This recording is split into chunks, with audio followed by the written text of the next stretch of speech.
Narito ang latest update sa isang OFW at sa anak nitong Haponesa na isang buwan nang nawawala na natagpo ang wala ng buhay sa bakanting lote na malapit sa bahay ng kanyang nakakatandang kapatid.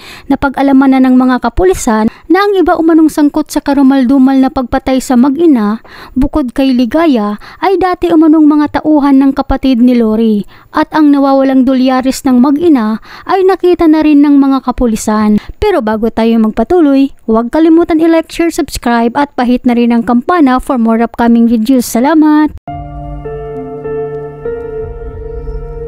Nagpasyang magbakasyon sa Pilipinas ang mag-inang Lori Litada at ang bukod tanging nag-iisa nitong anak na si May Motegi, 26 years old, upang bumili ng house and lot sa bayan ng San Narciso, Quezon Province na nagkakahalaga di umano ng 5 million pesos.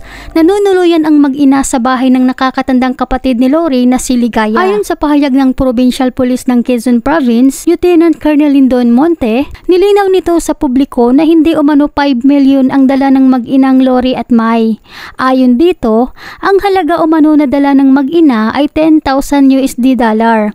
Katumbas ito ng 550,000 pesos mahigit para sa lupa at bahay na nais bilhin ng mag-ina sa bayan ng San Narciso, Quezon Province. May dala silang pera, 1,000 US dollars, kasi alam naman natin ang pwede namang ipasok sa immigration ay ganong kalaking halaga. Almost 500,000 yung worth. Ayon pa kay Lieutenant Police Colonel Lindon Monte, napag-alaman rin umano nilang may kukunin pera ang mag-ina sa bayan ng Tayabas dahil sa may dinidispose umanong property ang mag-ina para idagdag sa perang dala ng mag-ina para mabili ang house and lot sa bayan ng San Narciso, Quezon Province. May sinasabi din po na halaga na kanilang kukuhanin dito sa Tayabas dahil meron din po daw silang na-dispose na property dito, isasama sa hawak nilang pera at yun yung pambili ng property sa isang bayan naman ng Quezon.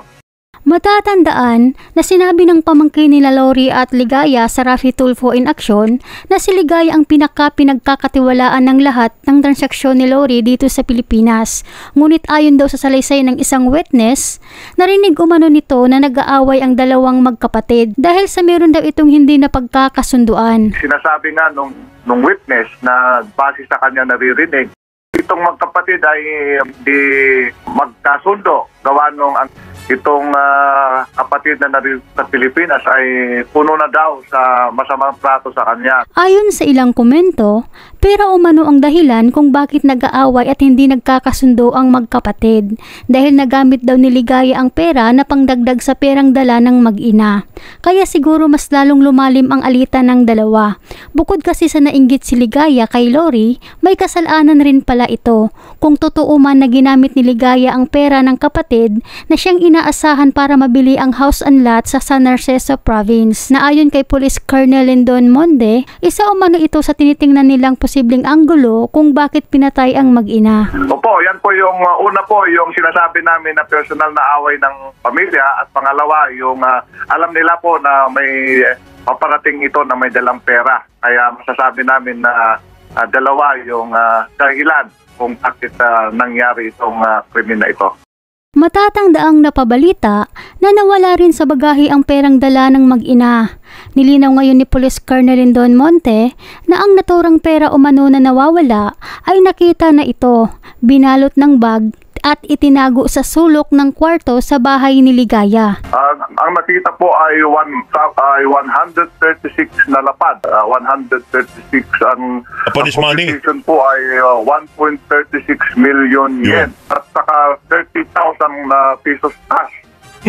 Total mga mahigit kalahating milyong piso po ang halaga ang nakita doon. Ayon pa sa balita, natukoy na di umano ang tatlong kalalakihan na kasabuat ni Ligaya sa likod ng karumal-dumal na pagpatay sa mag-ina. Hinampas umano ng mga kriminal ang ulo ng mag-ina gamit ang 2x2. Bukod dito, sinaksak rin ang mag-ina at binali pa di umano ang panganang anak at binaon sila sa lupa.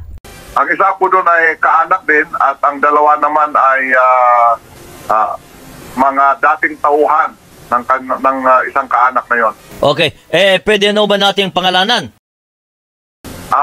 Tapusin lang po muna siguro natin na masubmit po namin to case holder at makasuhan po yung makasuhan po tong mga suspect ay pwede po nating ibigay ang kanilang pagkakakilanlan. Ayon pa sa balita, critical umano ang kalagayan ngayon ni Ligaya. Nakaratay umano ito sa ICU emergency room dahil nagtangka itong magpakamatay matapos nitong mapag-alaman na nakita ang bangkay ng kanyang kapatid at pamangkin. Uminom daw ito ng lason para mamatay. Ngunit sa kasamaan palad, tila hindi pumayag ang Panginoon sa binabalak ni Ligaya. Binuhay ito para pagbayaran at pagdusahan sa loob ng kulungan ang ginawang karumal-dumal na krimen sa kanyang kapatid at pamangkin. Sinasabi ng kanyang kaanak ay uminom ng lason at inaantay po natin na gumanda ang kanyang kalagayan at sinabi naman ng doktor, nagre-recover naman na ito para ito naman ay makausap na namin pag mabigyan na kami ng go signal ng doktor na siya ay kausapin. Matatandaan na isa rin sa itinuturong sospek ang Mr. ni Ligaya na kinilalang si Charlie, na kabilang sa 3 sa mga kalalakihan na umano'y inuutusan ni Ligaya na patayin ang kanyang kapatid at pamangkin. Pero yung asawa daw po nung sister, nung suspect, kasama din? Isa po yun sa tinitingnan namin na maaaring kasama talaga base sa sinasabi ng sasalaysay ng mga witnesses po natin. Opo. Ay, meron pa ho bang mga suspect na hindi pa nyo hawak? Yun pong apat po yung suspect natin. Yun pa pong 3 suspect na ating nakilala. Yun po yung hindi po natin hawak. Okay, pinaghahanap na ito. Pero kilala na ho natin? Kilala po natin at kasama na po sila sa mga personalities na aming sasampahan ng kaso anytime soon at halos kompleto na po yung case folder namin. Ano pa ang ipapalo po natin dito? Halos kompleto na po yung case folder namin. Idadagdag na lang po namin yung mga nakuha kagabi doon sa pag-i-implement ng search warrant para baka ngayong araw na to ay masubmit na rin po namin sa piskalya itong nabuong kaso sa kontra sa mga suspects. Sa may balak bumili ng lupa at bahay sa Pilipinas, wag na wag po daw kayong maglalagay ng pera sa bahay.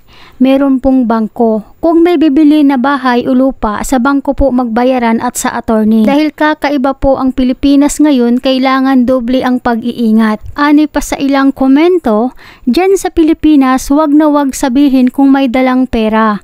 Wag din sasabihin kung may plano bumili ng bahay. Dahil pagdating sa pera, nawawala talaga ang katinuan ng ilang Pinoy. Ikaw kabayan, ano ang masasabi mo sa videong ito? Pakikomento ang iyong saloobin. Salamat at palagi po kayong mag-ingat kung saan man kayo ngayon.